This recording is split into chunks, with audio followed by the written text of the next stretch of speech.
Then I gotta get my PowerPoint. Okay, but wait, sorry. Now What was your point of it that we should, that we're supposed that's to? opening. There we go. Yeah. So where we wrapped up last time was we were talking about hemoglobin oxygen binding curves. Still doing top hat for participation points, or there will be no top hat questions today. So there we go. Okay. Now, I apologize for the inconvenience. I know that some people look at that as a reason to come to class, and sorry. With that said, I'm going to go ahead and still record this just like I've recorded all of our other meetings. Today, what we are going to get into are allosteric effects and allostery and what this means for a protein like hemoglobin. Now, we've talked about protein ligand complexes. We've talked about oxygen binding proteins as simply a model for those. And you know what?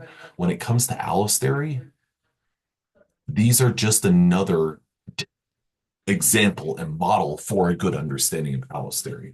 Now, I introduced allostery previously, and would anyone mind adding to the chat? Oh, okay. Um, yeah, let's add to the chat to see give me a definition for allostery, or maybe provide a detail related to allostery.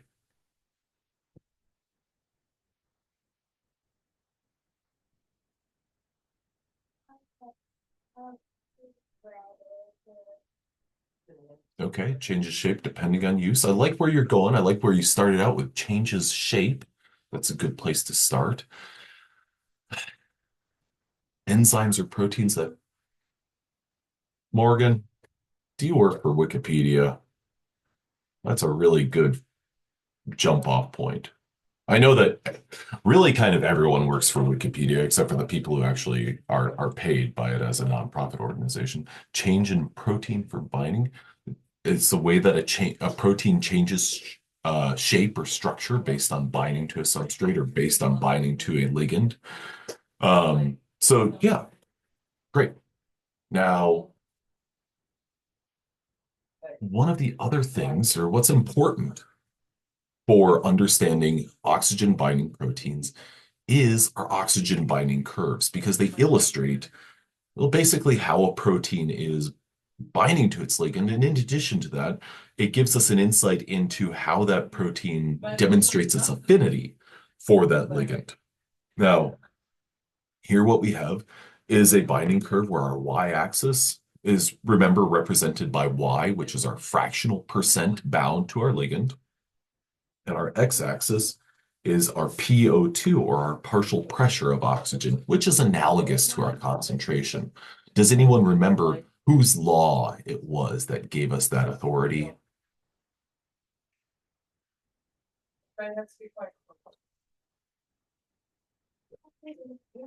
I'll give you a hint.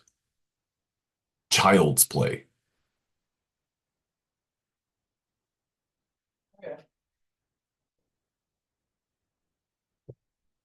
Thank you, Adam. Wonderful. Adam, you are absolutely correct. It's Charles's law. Charles's law says that you can basically measure the partial pressure of oxygen above a solution and or of a gas above a solution and look at that as analogous to the concentration or the partial pressure in a solution. Now, here what we have are two separate curves. We've got our black curve for myoglobin represented here, and then in the same color, we've got our red curve for hemoglobin and its binding curve. Now, it's important to recognize that they are different, and that difference is related to the way in which they bind. In addition to that, we're also recognizing the differences between the fact that hemoglobin has four subunits and is capable of binding four oxygen molecules, and myoglobin, well, it's a single subunit, it's a monomeric protein, and it is capable of binding one O2 molecule. Now, Yes, yes, yes.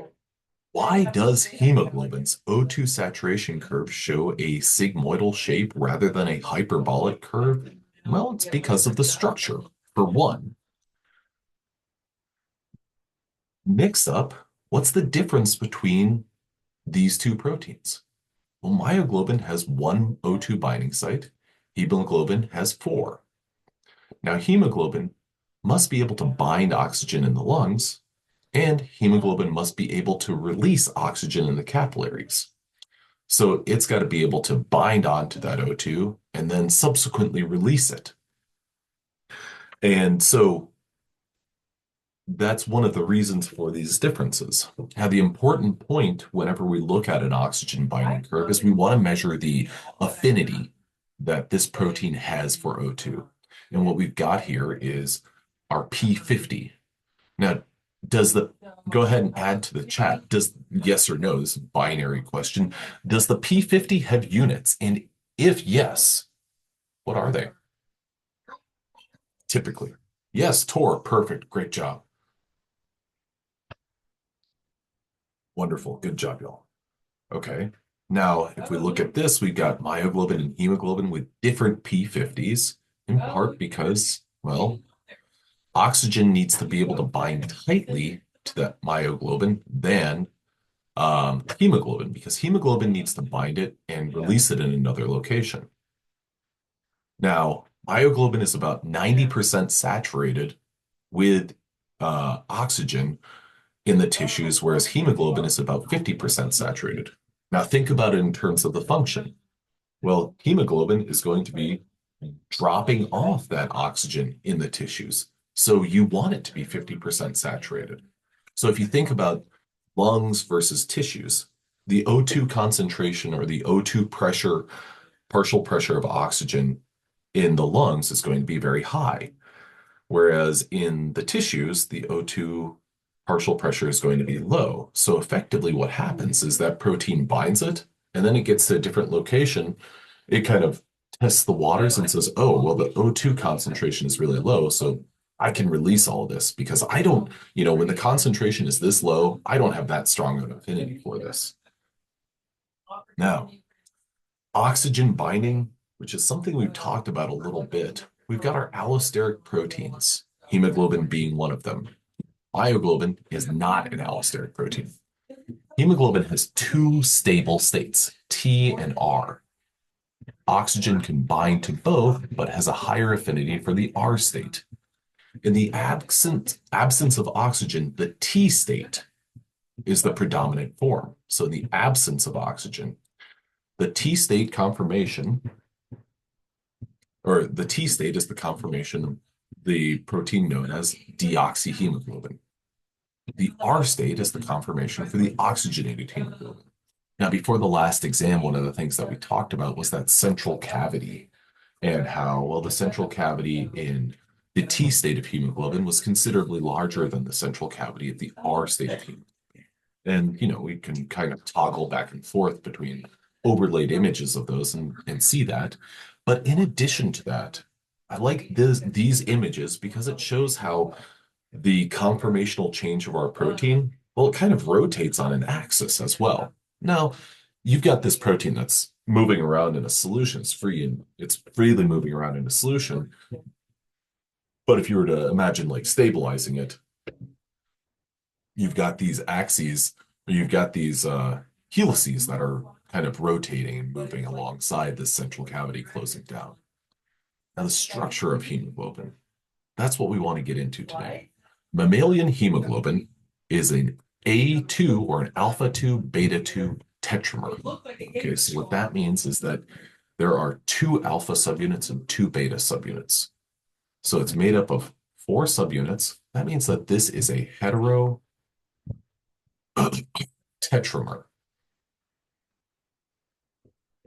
Now, its quaternary structure, that heterotetrameric structure, is sometimes viewed as or described as a dimer of dimers.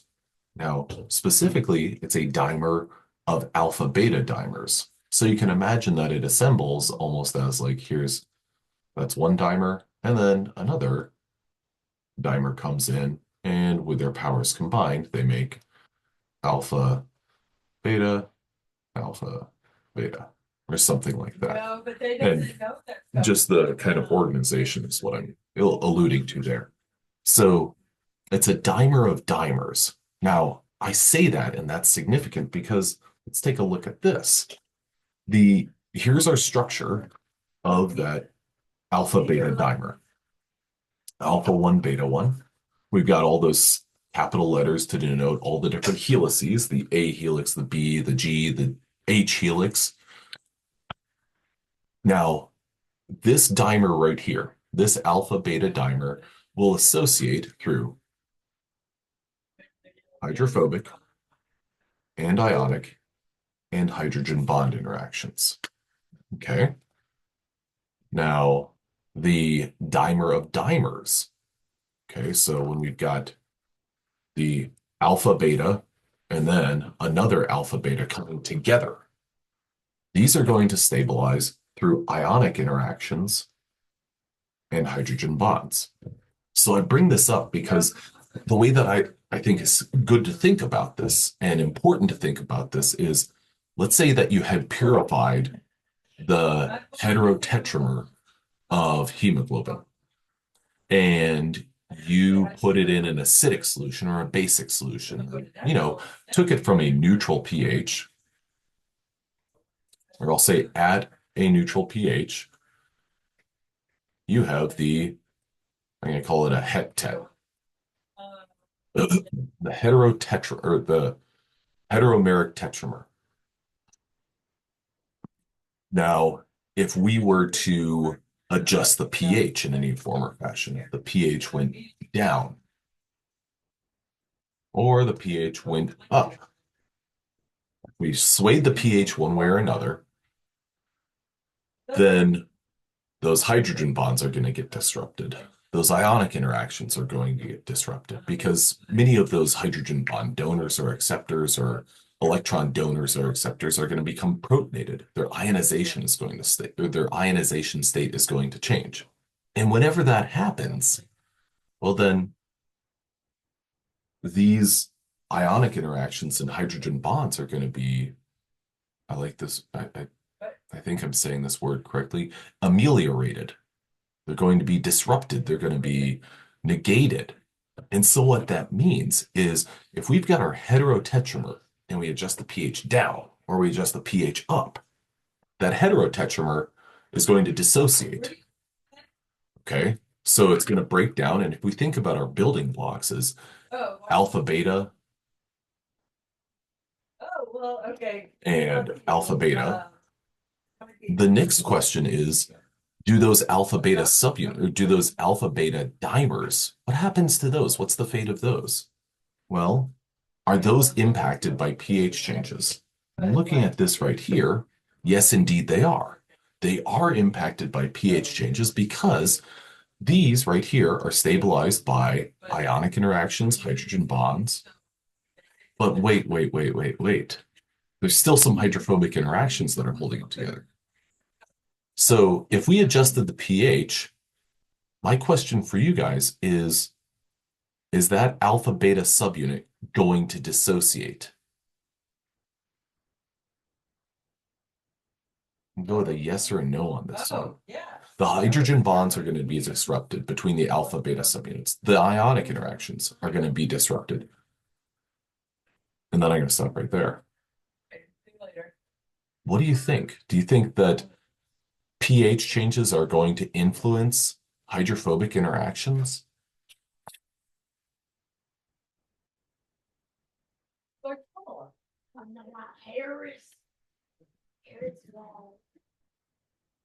Okay.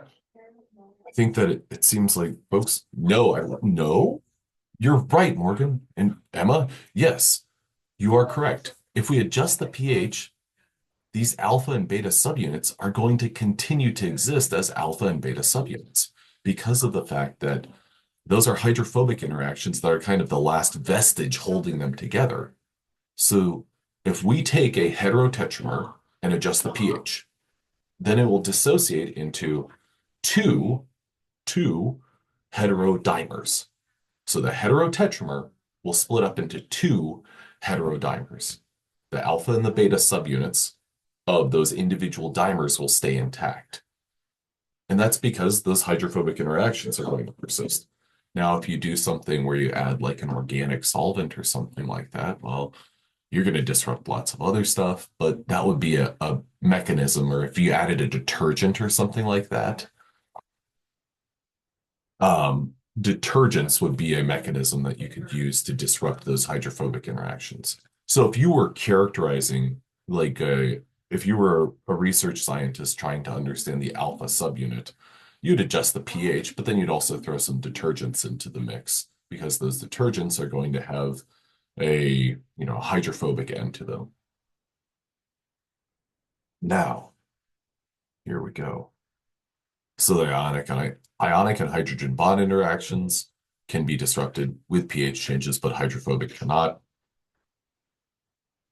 pH changes will affect the dimer-dimer interactions, but not the alpha-beta dimers. Now, to illustrate all of the interactions that are taking place, here's our T state. It's stabilized by a series of ion pairs that lie at the intersection between the alpha-beta peptides. So here what we have is the alpha 1 subunit, alpha 2 subunit, beta 1 and beta 2. These are just showing basically the primary structure and some of the interactions that are stabilized and some of the interactions that are basically organized that stabilize the structure. So this is not something that I expect you to commit to memory or anything like that, but I want you to know the different types of interactions. And I want you to, if you ever see an image like this or a schematic or a model like this, I want you to understand what it means. One piece of information, and I hope that this will kind of illustrate what this is saying, is the beta 1 and beta 2 subunits don't have any direct interactions with one another. And that's illustrated here because what we're seeing is an ionic interaction between beta 2 and eta 1 and alpha 1. The beta 1 is going to have a similar ionic interaction with the alpha 2. So this would be the C termini of the beta 1 or beta 2 that establishes an ionic interaction with a lysine residue on the alpha 2 or alpha 1 respectively. So those are ionic interactions. These are a bunch of the different ionic interactions that stabilize these. So in the event that you adjusted the pH, these are examples of the interactions that would be disrupted. Now, this is in the T state or the deoxygenated state of the protein. Here's another depiction of that and another illustration of some of those interactions. We have our alpha 2 subunit right here. Here's our lysine residue. Alpha 2, this lysine right here that I've just put a star by is this lysine right here.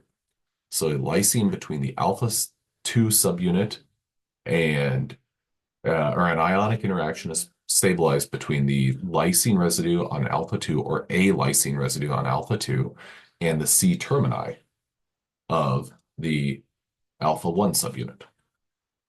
I'm sorry, I was showing a different interaction there. Alpha 1, alpha 2. Okay, so this model right here is showing some of our other interactions between the alpha subunits and our beta subunits, or our alpha chains and our beta chains.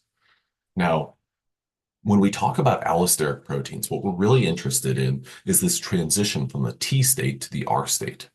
Now, oxygen binding, okay, so when the first oxygen binds, that initiates a series of movements that result in a shift from the T state to the R state. Now, the movement is going to affect the quaternary structure of the alpha beta structure. Okay, so here what we have is our T state versus our R state. Now,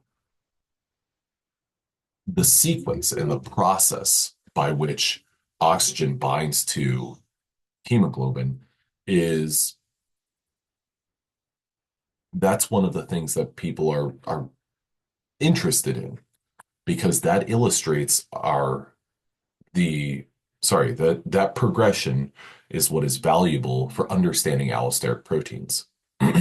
Now, this is an image that we saw previously where we had these very minor movements. And I think back to the previous figure, I think that it said zero point 0.4 angstroms of a distance, but um, we're not going to stress about that. What this is showing is when O2 binds, that pulls down this F helix. So helix F in blue is the deoxygenated form, and then when O2 binds, it basically pulls this helix down. It's a very minor movement. Now, this oxygen binding causes a conformational change to occur at the heme. That basically is your domino, your first domino that starts knocking things over. Now, without oxygen bound, this is illustrated in blue, without oxygen bound, iron is out of the heme plane. So that's where oxygen is where my middle fingers meet. Now, with oxygen bound, iron is pulled down into the plane. So if my hands are a part of the ring, it ends up like this. Now, that iron, which is kind of it's it has an interaction with that deprotonated histidine residue, that histidine F8. F8 indicates that it's the eighth amino acid in the helix F, in the F helix. That's going to pull that down. The F helix moves when the oxygen binds. Okay. Now, what that does is that sets in motion a conformational change of that single subunit. Because what we're illustrating here is you could kind of think about it as the first oxygen binding. Now, O2 binding causes a conformational change in the subunit. And as more O2 binds, or as more O2 molecules bind, hemoglobin transitions from the low affinity T state to the high affinity R state. So what's kind of implied there is that it's a it's a process, it's a progressive process where one subunit binds oxygen, then the next binds oxygen, then the next, and then the fourth will bind oxygen. This is distinct from, two oxygens binding, two O2 molecules binding simultaneously, or heck, all four oxygens binding simultaneously. One oxygen will bind, then a second, then a third, then a fourth. Now, this is a phenomenon known as cooperativity. And this is illustrated with, and that's one of the reasons for our sigmoidal curve shape for our oxygen binding curve. So the reason that our oxygen binding curve has that kind of like it goes up and then it kind of tapers off, then it goes up, then it tapers off, then it goes up. Ultimately, it reaches 100% saturation, which let me rephrase that as close to 100% saturation as possible. This can only be seen in multi-subunit in proteins. So now my question for you guys is cooperativity a phenomenon that's observed by myoglobin?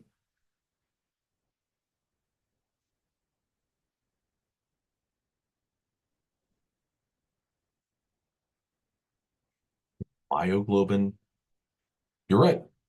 It cannot. Great job, Morgan. The reason that it cannot is because it's a monomer. And that monomer doesn't assemble into some oligomer or some higher order protein. Instead, that singular protein will bind O2 and then it's kind of done. Now, one thing that's particularly unique about this cooperativity is that hemoglobin exhibits something known as, or a phenomenon known as positive cooperativity. Now, oxygen binding will change the myoglobin structure. Okay. But myoglobin does not have a T and an R state. Hemoglobin does. When one subunit of hemoglobin binds oxygen, its conformation will change. In hemoglobin, adjacent subunits affinities for oxygen increases. Now, okay. So what that means, and I I always have this or the way that I think is productive to think about this and to kind of personify this is it's almost like if you have a deoxygenated hemoglobin, deoxyhemoglobin, or the T state, T state HB, and I'll say slash deoxy. That protein, all four of the subunits have a very low affinity for oxygen. Effectively, it has no interest in binding oxygen.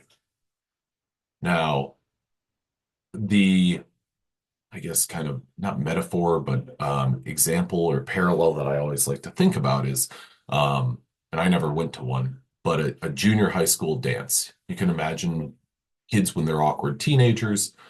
At the junior high school dance, you got your dance floor, and then you got people standing on the sidelines, not on the dance floor. And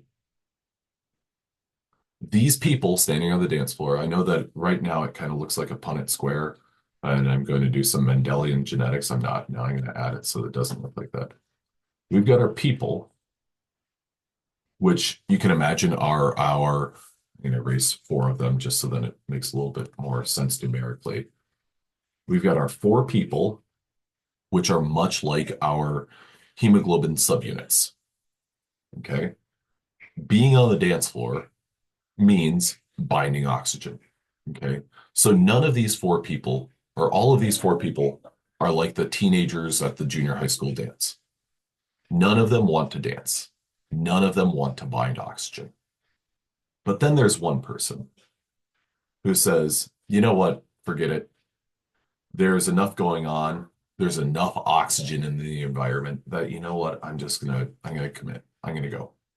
And when that one person gets on the dance floor, what happens? And add to the chat, and you don't have, nobody needs to add a trolley answer, but what happens typically when one person gets on a dance floor and is the only person out there? What do other people generally do? They don't point and laugh, even though that's what every single junior high school. No, what? No. They join. Milo. That's what I was looking for. They start to join. Yes. Okay. Morgan, your response of people stare. Yes, that does happen for a moment. But then they give in and they're like, yeah, maybe it's not so bad. And they get out there.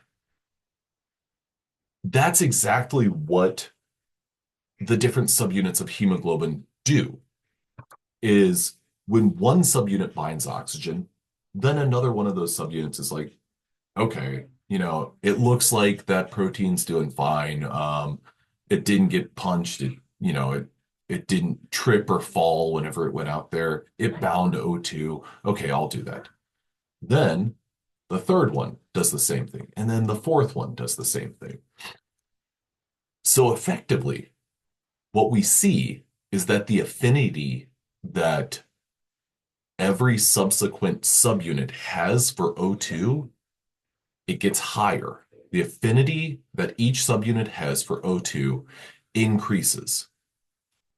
So what that means, and the way that this is described and simplified, is we describe this as positive cooperativity. That first subunit, here what we've got is our first subunit of hemoglobin will bind O2. Then we have that one or that monooxygenated hemoglobin. Then the second O2 will bind. The third and the fourth O2 will finally bind. So the affinity that, and this is always kind of strange to think about, the affinity that hemoglobin has for the first O2 is relatively lower than the affinity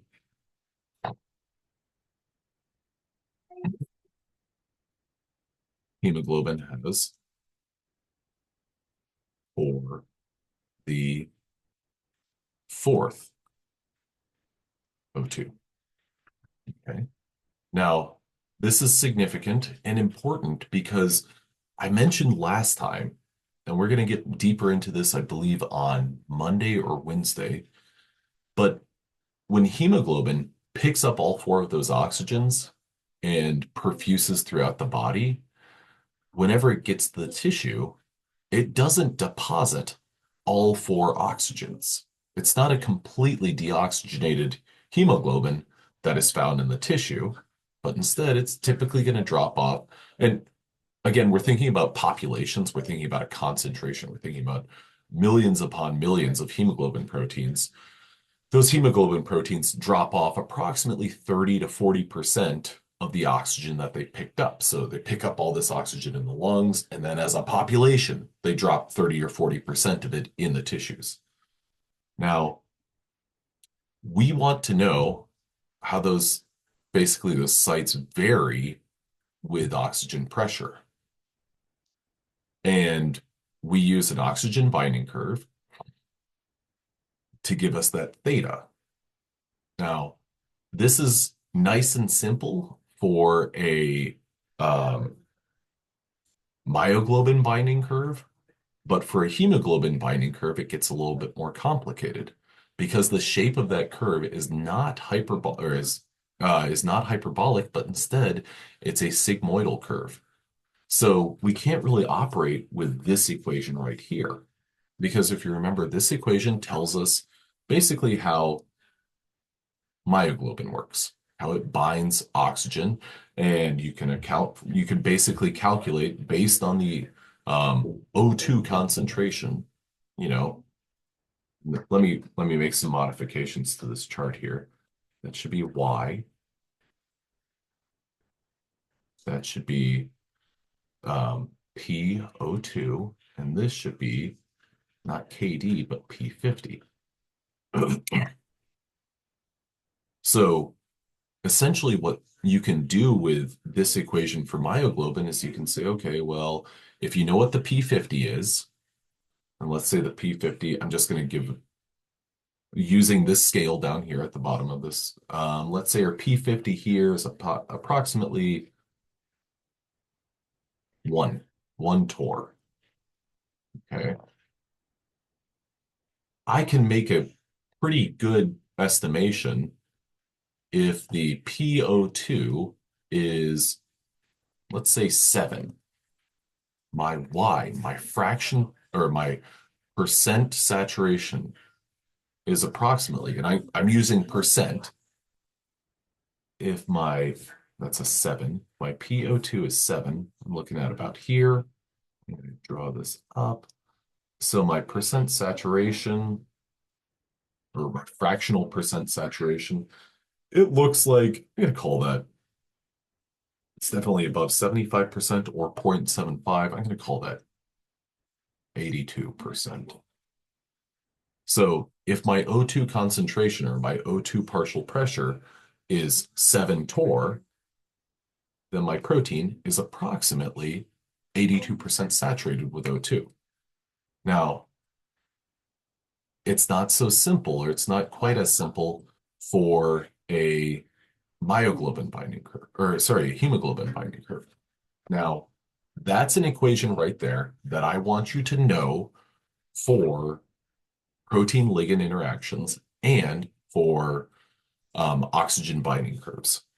Now, to modify this equation in the context of a allosteric multi-subunit protein, which um, hemoglobin is, we have cooperative binding, so we have to tweak that equation. And we tweak that equation into something known as the Hill equation. And effectively, what we're doing there is we're using these N to indicate how many O2s are bound, and that's going to be our equation or our exponent for all of these values. N is known as the Hill constant or a Hill coefficient. When N is equal to 1, you have what is known as non-cooperative binding, and you get a hyperbolic curve. When N is greater than 1, you have a positively cooperative curve and a sigmoidal curve, or positively cooperative phenomenon and a sigmoidal curve. Now, if N is less than 1, that means that you're going to have negative cooperativity. Now, with that in mind, what I want you to know about this are these values right here.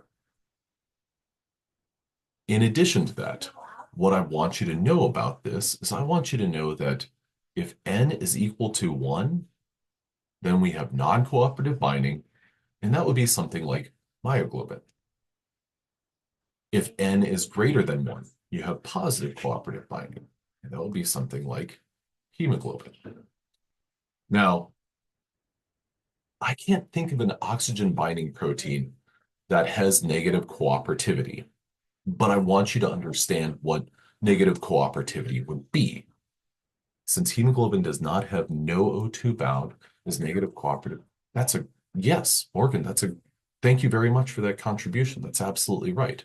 There are some proteins that they do have negative cooperativity. And what that means is that they're capable of binding basically four subunits or two subunits or sorry, four ligands or two ligands or three ligands.